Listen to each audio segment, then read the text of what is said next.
Today, we're diving into something I personally love, and I think you're going to find it to be an exciting, game changing ingredient for gut health. Today, we're talking about green bananas and green banana flour. So, let me share something personal. Growing up, my mom always had a bunch of bananas on the counter. And I remember those first couple days when they were still green or just barely turning yellow. I loved them like that. And I still do. I just love that slightly sour, starchy taste. And I definitely prefer it over that soft, overly sweet, ripe banana taste. And from a gut health perspective, this preference turns out to be a pretty great thing. I don't think anybody realized it at the time. I definitely didn't. But turns out the starches in green bananas are still in their resistant form. They haven't broken down and converted into sugar, which is what happens when they turn yellow with those brown spots. And so they're actually much higher in nutrition, they're lower in sugar. The riper bananas, because they're higher in sugar, they can actually feed some underlying gut issues like bacterial dysbiosis, SIBO, or candida overgrowth. So today we're going to cover why green bananas and green banana flour are gut healing powerhouses, what makes resistant starch so unique, and why your gut bacteria love it, how to incorporate these foods even if you have a sensitive gut, where to find organic green banana flour. I'm going to share with you my favorite blueberry green banana flour pancake recipe. And I have a fun bonus. I'm going to talk about a little hack for you, a kitchen hack to keep those bananas green on the counter all week long. I'm not kidding, it actually works. So, if you've been struggling with digestion, bloating, or food sensitivities, and you want to make your meals more gut friendly, this is going to give you an exciting new way to do that. So, let's talk first about why green bananas are such a gut superstar. These are the firm, less sweet versions of the bananas you're used to. So doesn't mean that they have to be all the way green, but they're on the green side. And the more green they are, the more of this resistant starch they have. And I think a lot of people like the bananas better once they're ripe. And even if you don't, that's just what happens, right? They don't stay green very fast on the counter. So by the time you eat them, if they're yellow, especially when they're starting to get the brown spots, you're getting a totally different nutrition profile. Whereas the ones that are on the green side, they are packed with resistant starch. And resistant starch is a type of prebiotic fiber.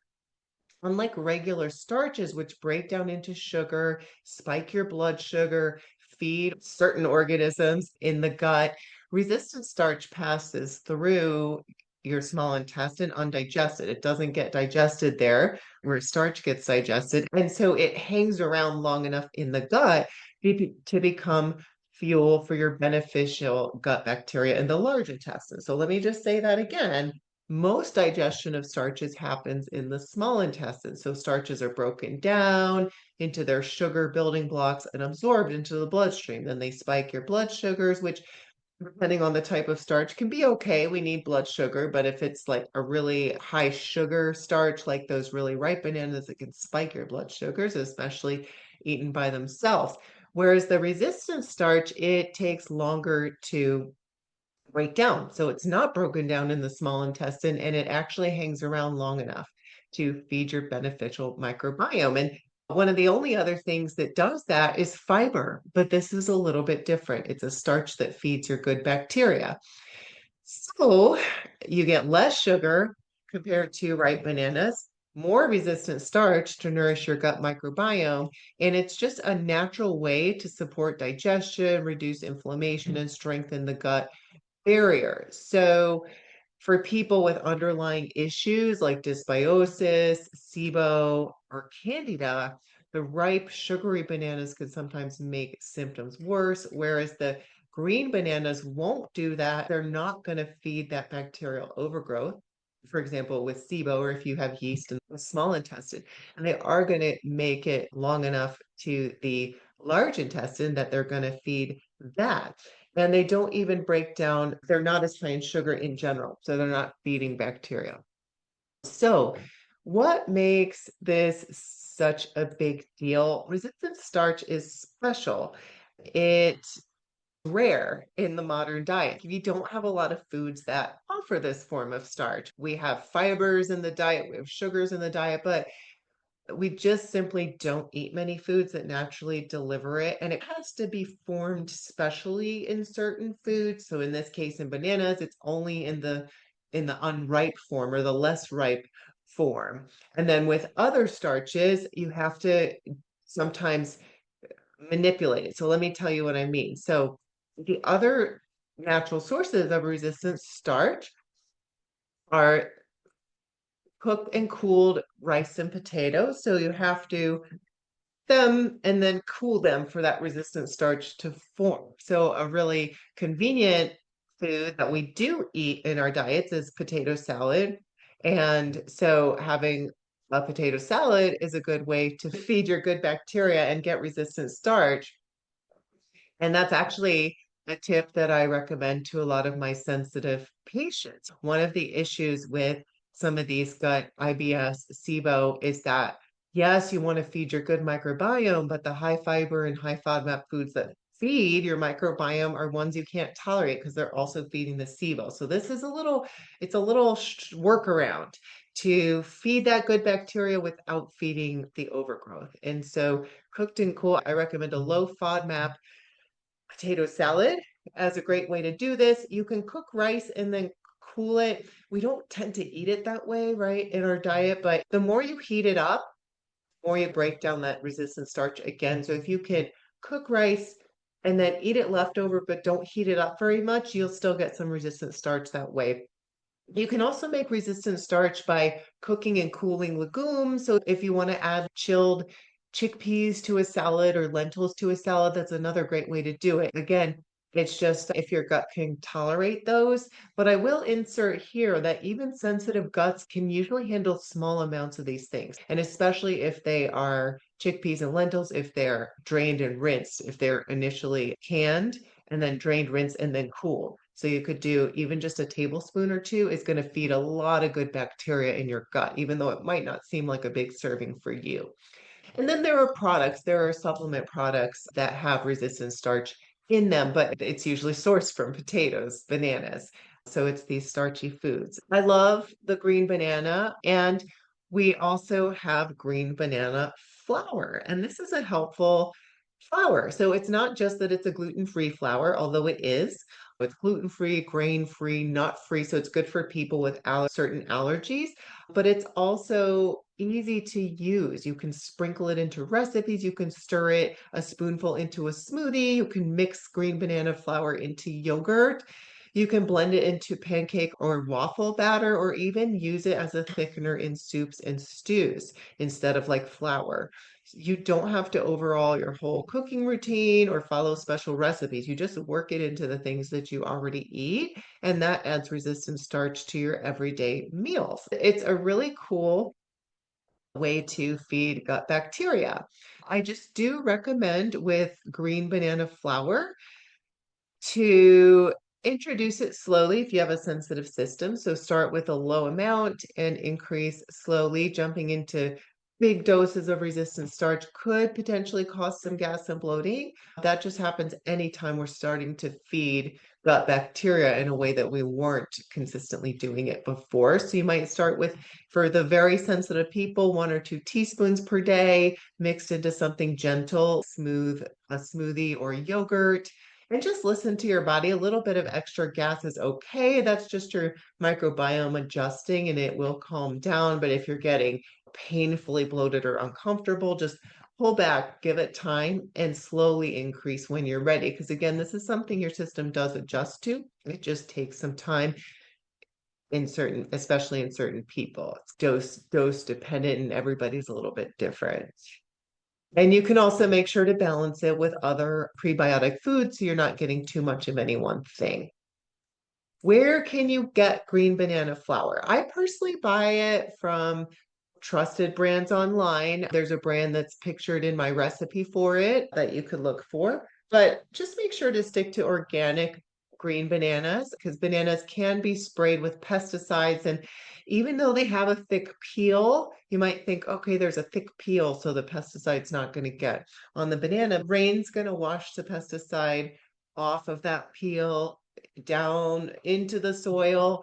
And then the plant's going to take that pesticide up into the plant. So don't think that just because a fruit has a thick peel that you're not getting any. So if you can get organic, it's always going to be a little bit better. Get the cleanest source when possible. We can't be perfect with this, so don't try to be perfect, but that would be a recommendation if it's possible. So you can look for organic green banana flour at Sprouts or Whole Foods, Amazon or Thrive Market. I have found it online the easiest.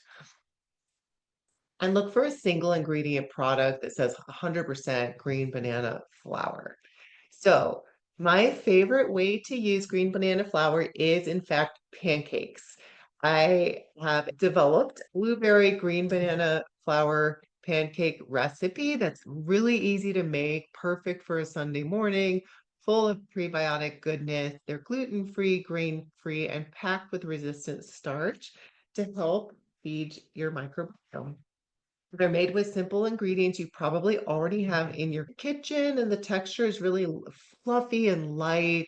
You could put almond butter on it, berries, drizzle it with maple syrup. That's actually what I did when I took the pictures for the blog post. So I'm going to link to the full recipe in the show notes. Be sure to grab it there if you want to give it a try.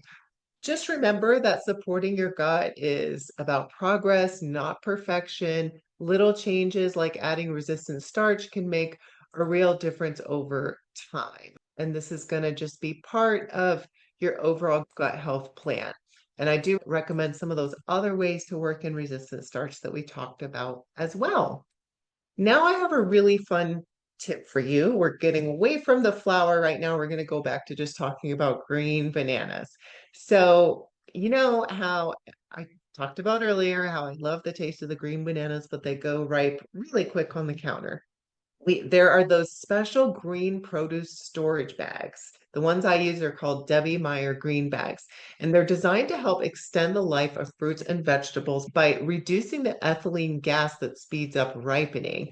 I use them at home to keep my green bananas firm, green and starchy for longer, especially since I don't want them ripening into those yellow sweet bananas with the brown spots. So you just plop your green bananas into one of these green bags and store them on your counter. And that helps keep them green, helps keep that resistant starch phase going over extra days. For me, they actually last the whole week green like this.